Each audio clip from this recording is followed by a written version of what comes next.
Hello car lovers driving the 2025 Honda CRV EX-L hybrid. What to say about this vehicle? First, a quick overview. The Honda CRV is a large compact crossover that was redone in 2023. For 2025, it comes in 5 trims. The first two, LX and LX all-wheel drive, can be ignored. They don't even have leather steering wheels. The upper 3 models are more interesting. The Sport has a 1.5 turbo engine, 240 watt 6-speaker audio, wired Apple CarPlay and Android Auto, full Honda sensing including dynamic cruise, a pathetic 7-inch display, 18-inch wheels, and goes for a very brave $46,000. Our EX-L hybrid goes for $51,000.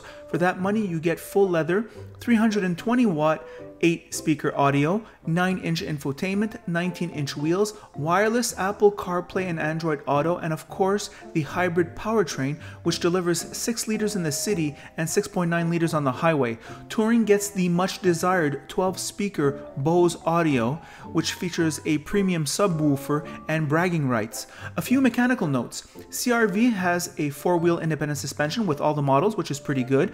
The 4-wheel drive system may not be as good as the Acura super handling all-wheel drive, but it's pretty good in the winter, and the hybrid powertrain produces a combined maximum of 204 horsepower and 247 pounds of torque with an eCVT, which is really 1 speed.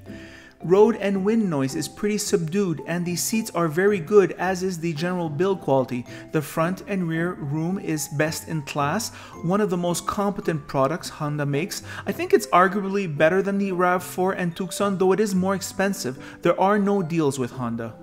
Alright, we're back.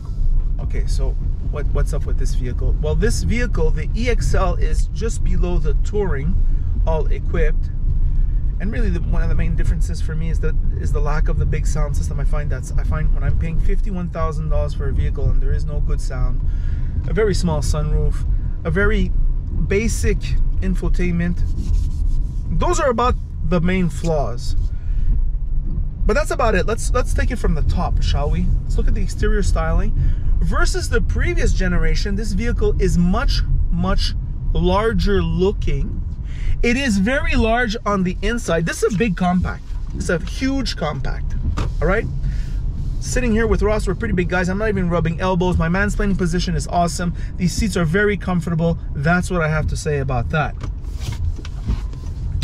Taking a look at other things, well, we'll take a look at the visibility now.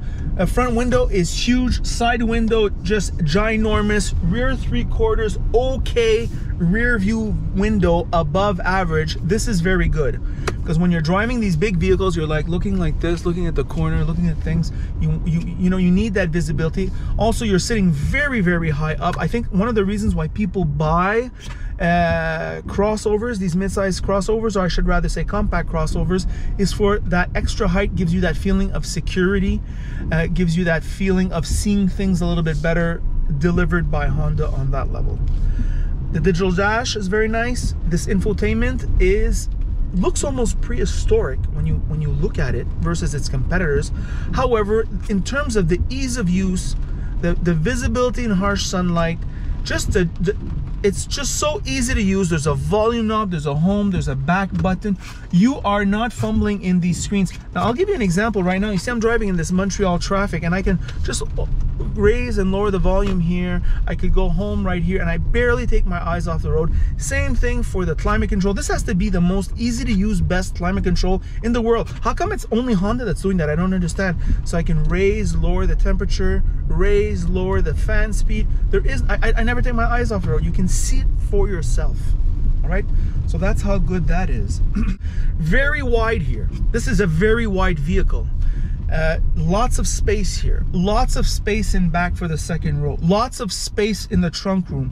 Hyper convenient. I'm just looking at this, the arch enemy of the CRV just passed by. We see a lot of them on the road. That RAV4, I think this is just a little bit more of a heightened, more polished experience in terms of just everything. This drivetrain is so confidence inspiring. It doesn't draw attention to itself. It's quiet. It's one of the most quiet ones I've ever heard. I can't even hear when it's on or off. That's how good it is, especially when you're doing your normal routine. It's very good stuff.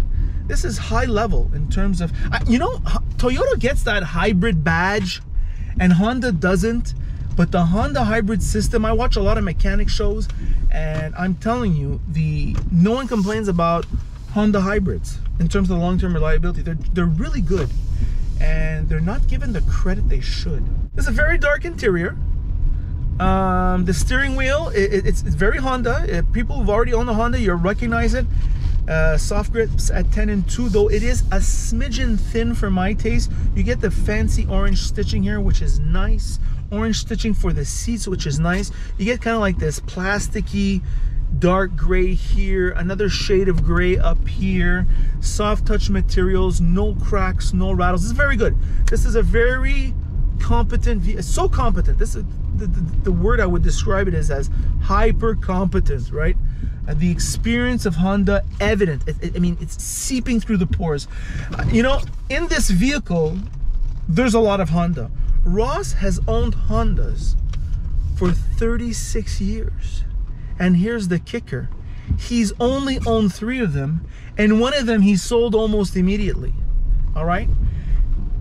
I have owned at least 12 vehicles because I'm a whore, and I've owned at least 4 Honda / Acura products. I've been satisfied 90% of the time. My Honda Civic, which I did buy secondhand, it must be said, had a problem with the heating system. That's about it. Everything else has been an incredible, impeccable ownership experience.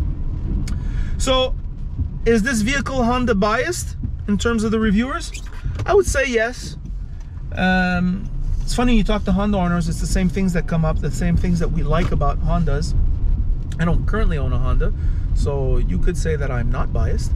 But nevertheless, we're professionals. Like we aspire to be. Ross is a professional. I aspire to be a professional. Pretty amateur though, I must say. I do stick a lot of personal opinion in there. But I mean, I'm trying to put my professional hat on, and this is an extremely competent vehicle. Now, it costs a lot. $51,000 is a lot of money. All right, and well, you have to think about that as the buyer. I mean, $51,000 plus tax. You get no premium sound, no heads-up display. Primitive looking, though not primitive operating infotainment. It's not a horrible interior, but this ain't no Mazda in here in terms of just the panache, in terms of like the design quality of this interior. This is very sober. It matches the weather, but it looks good though. It's competent. Nice clicky, like the adjustments to the ventilation hubs. They've got like these nice clicky interfaces, which feels quality enough. Fair enough. Fair enough. What is the final analysis on this vehicle? Well, for me, the final analysis is when you buy this vehicle brand new, you will be paying over 60 months over $1,000 a month. So here we are, $1,000 a month vehicles for a Honda CRV, and it's not the all-equipped. A lot of its competitors are almost as expensive. Some are just as expensive. You do get the reliability, you do get the fuel economy, and you know, we know where we live, we know who we live with. In Quebec, I don't think the price of gas are going down, but even if you were in a more reasonable jurisdiction, let's say Alberta or perhaps Ontario, where the gas prices are lower, I think certainly I would definitely go for this powertrain. I think it's wonderful. It's always nice to have. It's pretty powerful, it's quiet, and it's very fuel efficient. It's very satisfying to drive. And like the price of gas outside of Quebec is not at 50 cents a liter either there. Let's not kid ourselves. So really the hybrid option, good across Canada in my opinion. And the 4-wheel drive reassures. Hondas make nice good 4-wheel drive systems, and so it's in winter no problem.